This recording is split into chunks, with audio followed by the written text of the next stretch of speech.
Bonjour à tous et bienvenue dans cette première vidéo de support du cours d'histoire-géographie.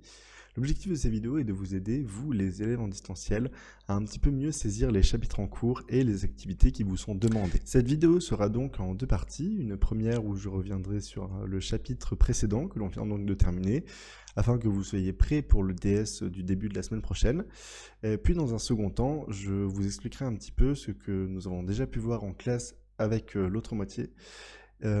Et donc un petit peu expliciter le nouveau chapitre d'histoire. Dans ce dernier chapitre, qui, je rappelle, portait sur l'industrialisation et l'accélération de transformation économique et sociale de la France de 1848 à 1871, nous nous étions posé la question suivante, à savoir comment la France s'est-elle modernisée de 1848 à donc 1871. Ce que l'on avait pu voir dans un premier temps, c'est que l'industrialisation de la France trouvait ses origines dans l'Angleterre des années 1750 et s'était propagée en France dans les années plutôt 1830.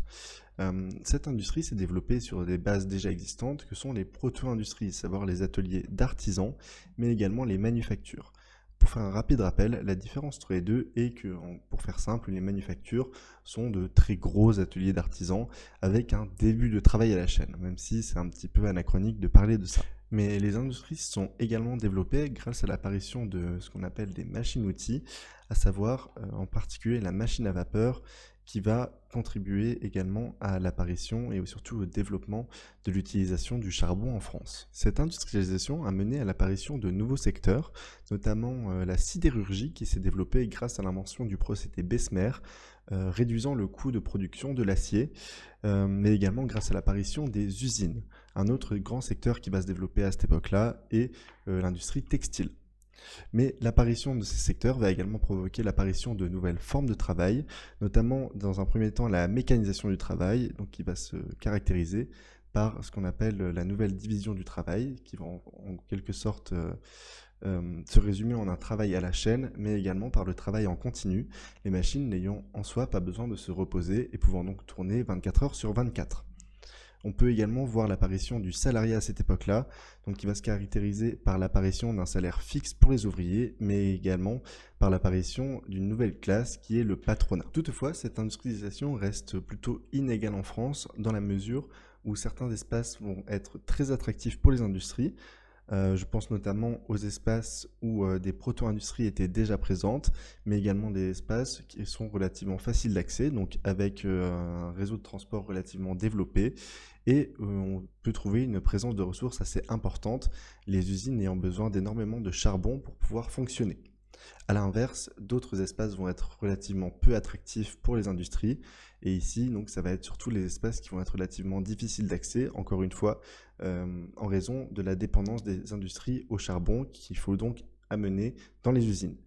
De plus, ces espaces vont généralement s'appuyer sur des types d'énergie différents, notamment l'énergie hydraulique. Mais au-delà de l'industrialisation de la France, c'est tout le secteur économique qui va se moderniser. Et donc ça, c'est ce que nous avions pu voir donc, dans un grand 2. La première chose qui va grandement changer à cette époque-là va être le fait qu'une nouvelle doctrine économique va apparaître qui va consister en l'octroi de prêts aux entreprises pour les aider à s'industrialiser. De plus, de nouvelles banques vont apparaître, notamment les banques d'affaires et les banques de dépôt, dont certaines existent encore aujourd'hui à l'image de la Société Générale ou du CIC. Enfin, les frontières économiques vont également se modifier, notamment avec le traité franco-anglais de 1860 qui va permettre le libre-échange entre ces deux pays, mais également avec l'expansion de la France dans les colonies et l'économie donc, qui va suivre cette expansion. Enfin, on peut citer le renforcement de l'agriculture et du défrichage qui vont permettre donc à l'agriculture également de se moderniser, même si on pourra le voir un petit peu plus tard, l'agriculture reste un petit peu en retrait par rapport aux industries.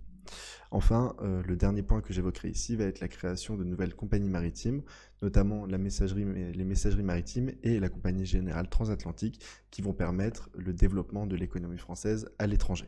Les réseaux de transport vont également se moderniser avec l'apparition de certains ports, notamment le port de Marseille, qui va largement se moderniser et donc prendre en importance, mais également avec le développement du réseau ferroviaire, ce qu'on appelle en étoile autour de Paris, dans la mesure où toutes les lignes de chemin de fer vont en fait converger à Paris. Et c'est dans ce contexte que vont s'épanouir les frères Pereire, Donc les frères Perrer, de leur nom Émile et Isaac, sont de riches entrepreneurs euh, issus d'une famille relativement aisée. Ces deux frères vont être l'origine de nombreuses structures, notamment la ligne de chemin de fer de Paris à Saint-Germain en 1835, mais également la Société du Crédit Immobilier en 1852, ou la Compagnie Générale Maritime et le chantier naval de Saint-Nazaire en 1855.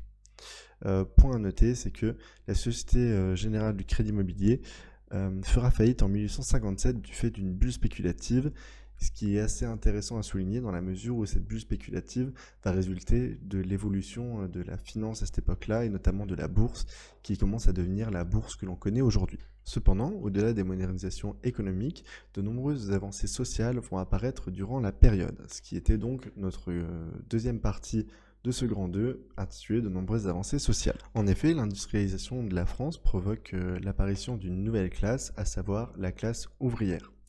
Cette classe ouvrière est une classe assez mal considérée dans la mesure où c'est une catégorie sociale constituée de toutes les franges de la population, à savoir hommes, femmes et enfants de plus de 5 ans, qui vont travailler entre 16 et 17 heures par jour pour une paye plus que modeste. Tellement modeste qu'elle suffit à peine à les nourrir. Du fait de leur maigre salaire, les seuls logements que les ouvriers peuvent se permettre de payer sont des logements relativement insalubres et surpeuplés. Pour en rajouter également une couche, cette classe ouvrière, qui est donc une classe qui fait relativement peur aux élites, à savoir le patronat, mais également le gouvernement, car étant une classe relativement, comme je le disais tout à l'heure, peu considérée et pouvant éclater à tout moment, c'est une classe qui est relativement surveillée, à savoir qu'un livret d'ouvriers est mis en place, que les ouvriers donc, doivent présenter régulièrement aux forces de l'ordre dans la rue. La non-présentation de ce livret peut mener à des amendes, mais également à des sanctions. L'objectif en fait de ce livret, il est assez simple. À la base, il est censé valoriser le travail des ouvriers, mais en réalité, c'est pour éviter que les ouvriers se baladent dans la rue, voire fassent des grèves et des manifestations, ce qui encore une fois fait très peur au gouvernement. Face à ce constat, un nouveau courant politique et philosophique va faire son apparition, notamment grâce à des penseurs comme Frédéric Leplet en France ou Karl Marx.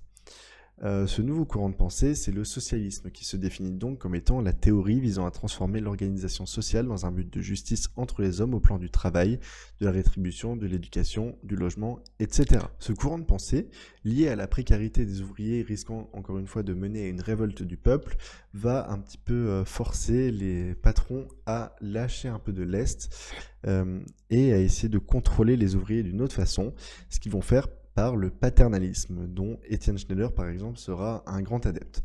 Donc le paternalisme est une autre notion importante à connaître, et celle-ci se définit comme étant la conception selon laquelle les rapports entre patrons et ouvriers doivent être régis par les règles de la vie familiale, caractérisées par l'affection réciproque, l'autorité et le respect. Ce que cela signifie, c'est que le patron va mettre en place des structures faites spécialement pour les ouvriers.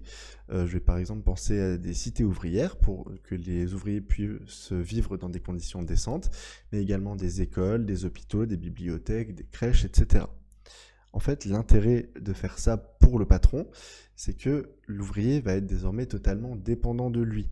L'ouvrier ne peut plus quitter son travail, ne peut plus se plaindre de son travail, car s'il le fait, il risque de perdre, du coup, encore une fois, son travail, mais également tous les services qui y sont liés. Il ne faut toutefois pas forcément voir le mal partout, car c'est également une façon de s'assurer que les ouvriers vivent dans de meilleures conditions. Toutefois, c'est également le gouvernement qui doit lâcher du lest pour éviter que cette classe ouvrière n'explose. Et c'est ce qu'il va faire, notamment avec le droit de grève en 1864. Ce droit de grève est signé par la loi Olivier qui met fin à la loi Le Chapelier datant de 1791 et qui donc signifiait le délit de coalition. Pour faire simple, ce délit de coalition punissait les personnes qui se réunissaient pour protester contre le gouvernement ou la situation plus globale. Il faut cependant préciser que cette loi Olivier ne légalise pas le droit de grève, mais dépénalise la grève. C'est-à-dire que la grève n'est toujours pas légale, mais elle va être tolérée, ce qui est déjà beaucoup mieux que ce qu'on pouvait constater avant, notamment avec la révolte des Canuts, que vous pouvez voir sur l'image, datant de 1831.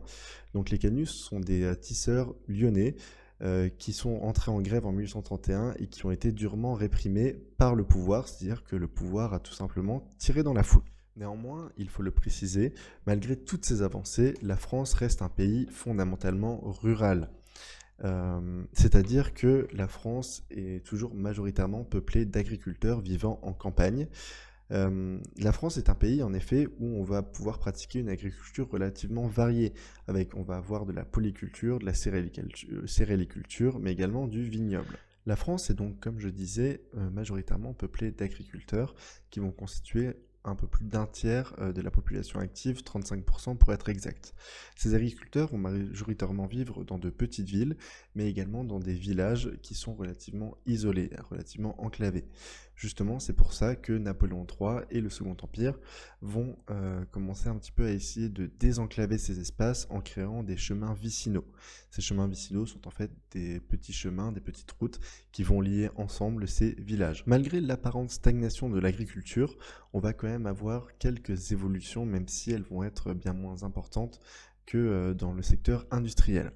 Par exemple, on va avoir l'apparition de nouvelles machines, comme je vais citer la moissonneuse ou la machine à battre, mais également de nouvelles techniques comme l'assolement, qui repose en fait sur le principe de la rotation des cultures.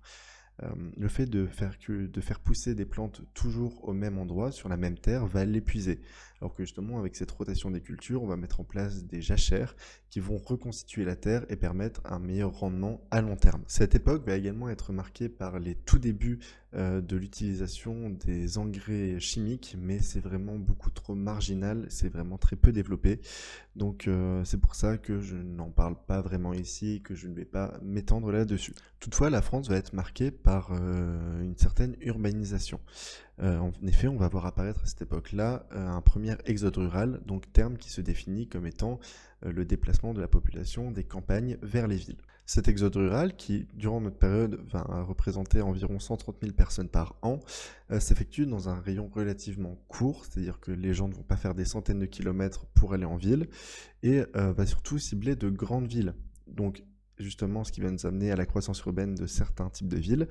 En effet, toutes les villes ne vont pas être attractives de la même manière. Les villes qui vont être les plus attractives vont être les villes industrielles, à l'image de Roubaix ou Saint-Étienne, mais également les villes commerciales, avec Marseille qui, on l'a vu tout à l'heure, a développé un port très important, et enfin, certaines villes administratives. Enfin, ces villes, pour accueillir ce nouveau flux de personnes qui est assez important, quand même, 130 000 personnes par an, ces villes vont devoir se moderniser, se développer. Et donc on va voir apparaître des usines, des magasins, des halles qui vont permettre de vendre des produits, notamment des produits alimentaires, à cette population. Et justement, ces produits alimentaires, il faut bien les acheminer d'une certaine façon, et c'est pour ça qu'on va voir des réseaux de transport qui vont se développer au sein des villes, et notamment les chemins de fer. L'exemple de transformation le plus frappant est celui de Paris. En 1853, Georges Eugène Haussmann, qui est un homme politique français et préfet de la Seine, va être chargé par Napoléon III de remodeler entièrement la ville de Paris. En effet, Paris est encore à cette époque-là une ville un petit peu médiévale, c'est-à-dire qui va être marquée par des petites rues, des bâtiments assez étroits, étriqués, qui ne sont donc pas du tout prêts à accueillir ce nouveau flux de population qui arrive de campagne. L'osmanisation de la ville va ainsi se caractériser par la réalisation de nombreuses percées. Ce qu'on entend par percée, en fait, ça va être la destruction de bâtiments, et effectivement, on va en avoir beaucoup qui vont être détruits, environ 20 000, pour à la place mettre de grandes rues, de grandes avenues, de grands boulevards. On va également construire de nombreux bâtiments pour compenser la destruction des anciens, et c'est ainsi qu'on va avoir l'apparition de à peu près 40 000 bâtiments dans Paris. Paris va également se voir doté de nombreux ponts, espaces verts comme le bois de Boulogne par exemple, qui va être développé à cette période-là, mais également de voies ferrées et de nouveaux monuments comme par exemple l'Opéra de Paris. Enfin, la commune va devoir s'étendre pour justement construire ces 40 000 bâtiments et va engloutir certaines communes périurbaines qui donc entouraient auparavant la ville de Paris. Maintenant qu'on en a pu voir un petit peu le fonctionnement de la politique intérieure du pays, il va être temps de s'attaquer à la politique extérieure du pays, qui correspond donc à notre chapitre 3, la France et la construction de nouveaux États par la guerre et la diplomatie. En effet, Napoléon III a pour volonté de remettre la France sur le devant de la scène diplomatique. Et pour ce faire, il va contribuer à l'unité de certains pays qui avaient été touchés par le Printemps des peuples, donc événement que vous aviez déjà pu voir en classe avec Madame Villaume. Il va ainsi favoriser les mouvements nationaux, en essayant d'apporter certains idéaux de la Révolution, car comme vous le savez, Napoléon Ier comme Napoléon III vont, malgré le fait que la France est un empire, continuer de transmettre des idées de la Révolution. Et parmi ces idées, on peut citer l'autodétermination, donc qui est le fait de pouvoir choisir sa destinée, notamment décider de son indépendance, mais également le principe des nationalités, qui va se définir comme étant la théorie politique selon laquelle État et nation doivent coïncider dans les groupements politiques. Pour faire simple, c'est un État égale une nation. Cette politique va toutefois être à double tranchant pour Napoléon III, car bien qu'effectivement renforçant la présence diplomatique de la France à l'étranger, ça va également mener à sa perte. Les deux exemples que nous travaillerons durant cette séquence porteront ainsi sur l'Italie et l'Allemagne. Mais avant de rentrer un petit peu dans les détails donc, de l'unification de ces deux pays, il convient de travailler un peu plus en détail, d'aller un petit peu plus loin dans la politique extérieure du Second Empire. Et ça tombe bien parce que justement c'est le sujet de la dernière activité que je vous ai donnée et qui sera donc à faire pour la prochaine fois. J'espère que cette vidéo vous a aidé un petit peu à mieux comprendre les tenants et les aboutissants du dernier chapitre et en quoi allait consister le nouveau chapitre. Et je vous souhaite de bonnes révisions pour le prochain DS.